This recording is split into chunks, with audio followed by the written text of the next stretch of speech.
Get out, you worthless wife, who can't even do household chores. I sat on the floor, berated and belittled. My mother-in-law glared at me. I've got Mauricio and my mom. We don't need you. You always look so miserable.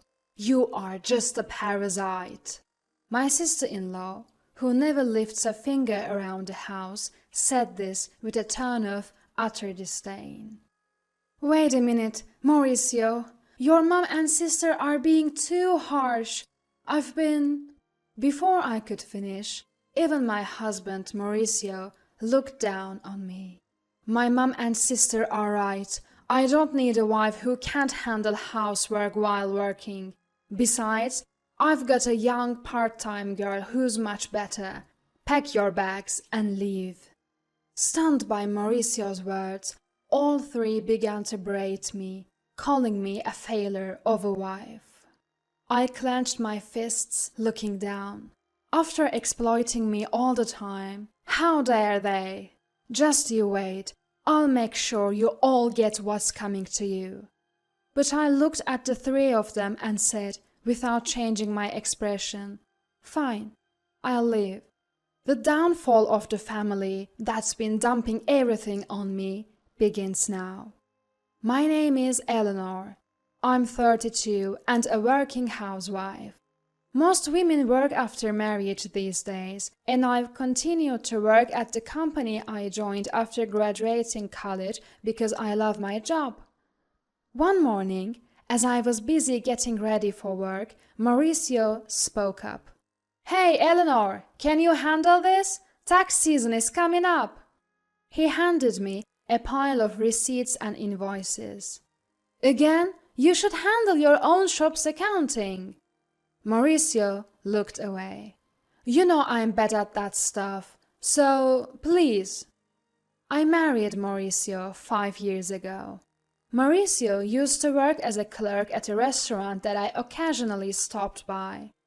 After several dates, we decided to get married. Now, Mauricio runs his dream cafe, but he leaves all the tedious tasks like procurement and accounting to me.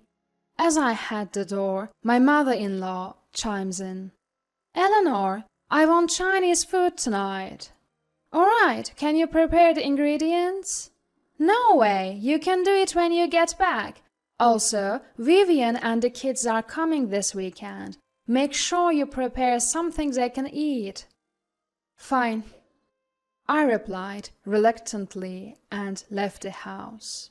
When we got married, I wanted to live just with Mauricio, but he insisted that we live with his mother because he was worried about her living alone. So, we moved to his spacious family home. My mother-in-law is terrible at housekeeping, and the place was a mess when we moved in. She lives on a pension and spends most of it on eating out because she doesn't want to cook.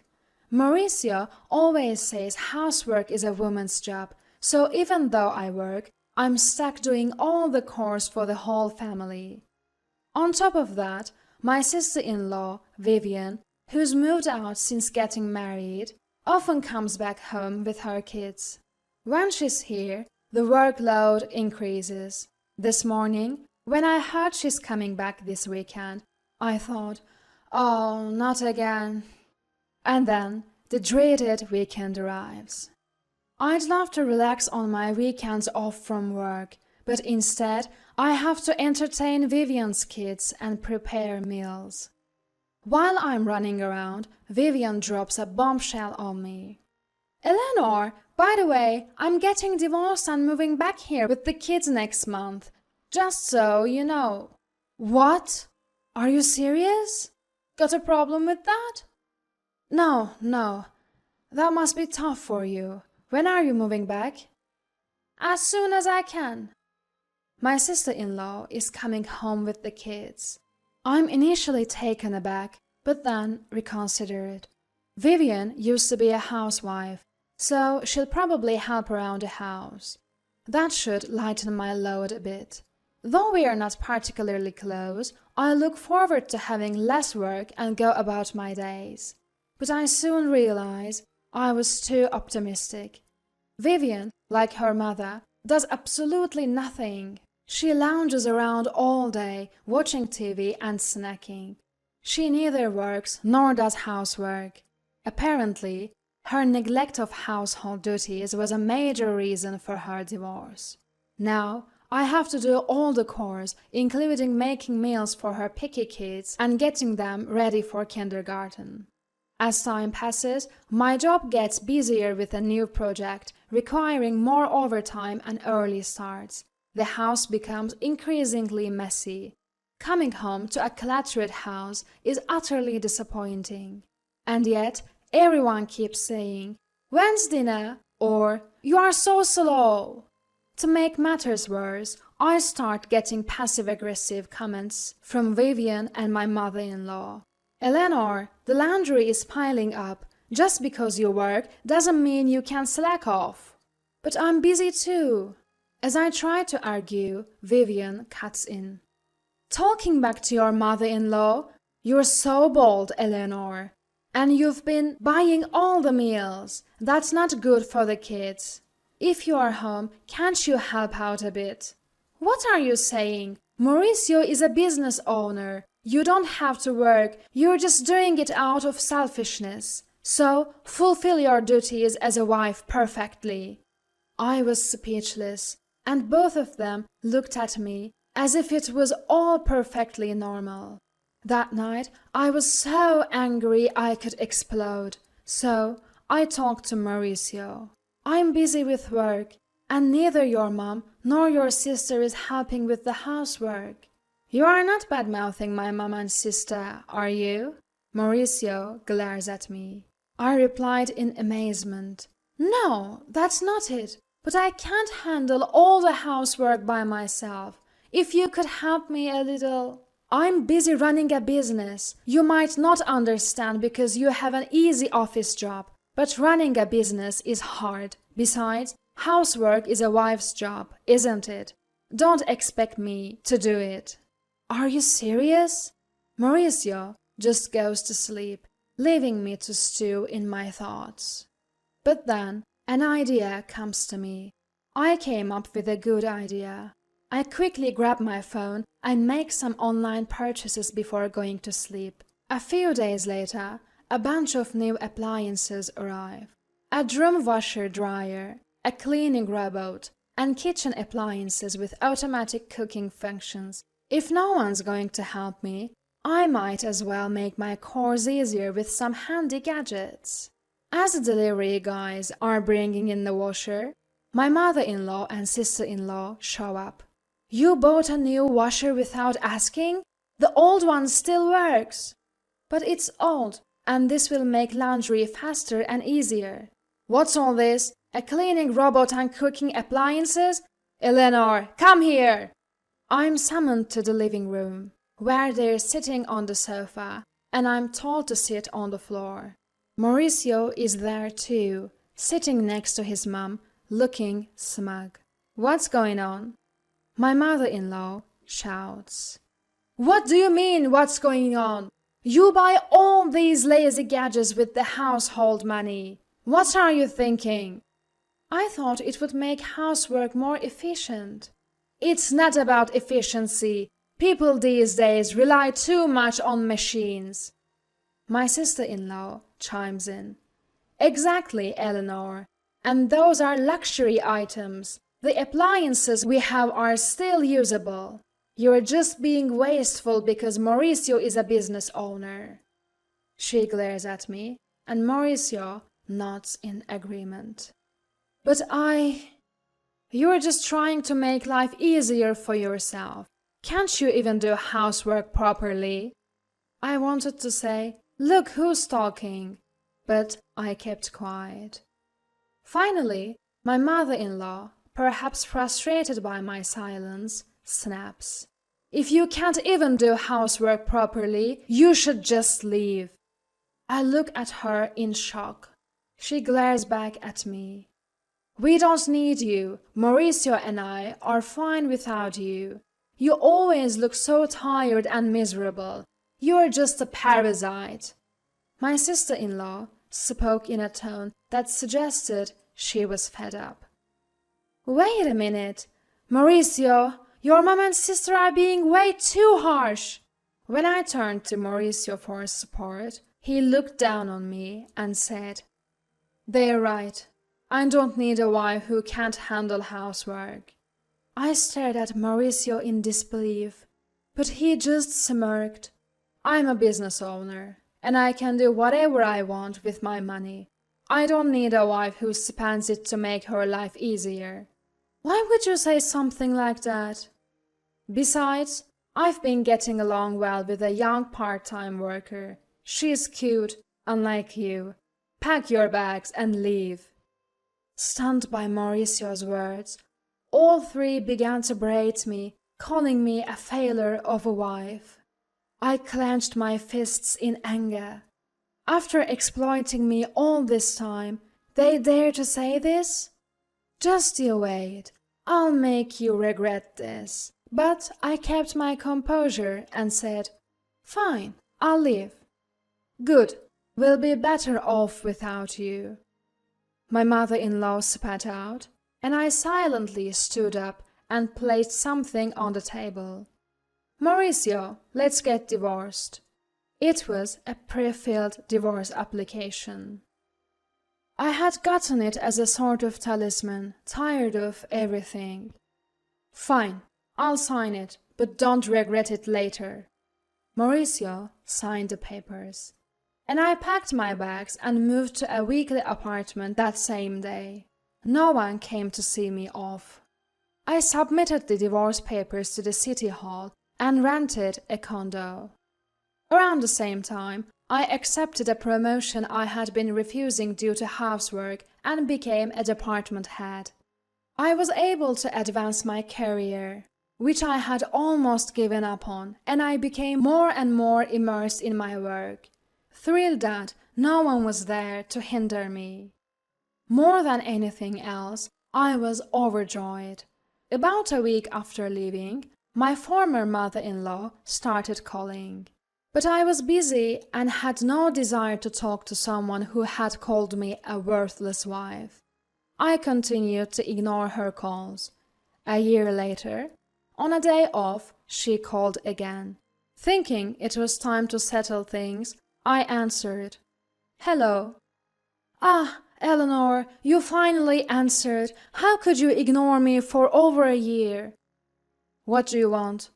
"Well, how are you doing? Are you okay?" I answered her probing question straightforwardly. "I'm doing great, working hard in my own apartment. I've been promoted and my salary has increased. I'm living comfortably." "Is that so? Would you consider coming back?" Her tone was almost pleading, and I asked, shivering, "Why now?" "We are in trouble. We are running out of money." I couldn't help but smirk as I responded. "Oh, Mauricio's shop isn't even making a $1,000 profit, huh?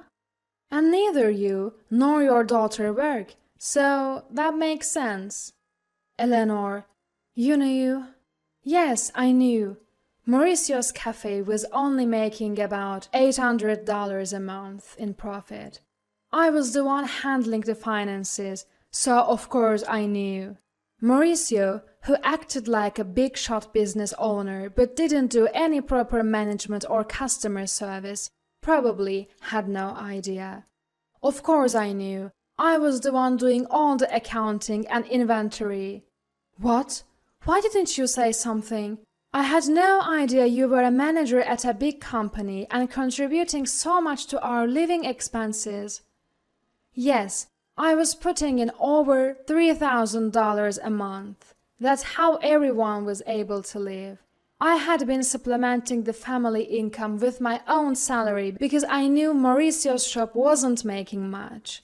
Mauricio probably realized he couldn't make ends meet without my income only after I left." "Please, Eleanor, come back." "By the way, what happened to Mauricio's shop?" Ignoring my former mother-in-law's plea, I asked. "Mauricio's shop is going under next month. Even the part-time girl left him. That figures. With such sloppy management, he can't keep a business running. And he's too proud to do what needs to be done. No woman would want to be with a man like that. I chuckled, and my former mother-in-law was at a loss for words. Can we wrap this up? I'm busy.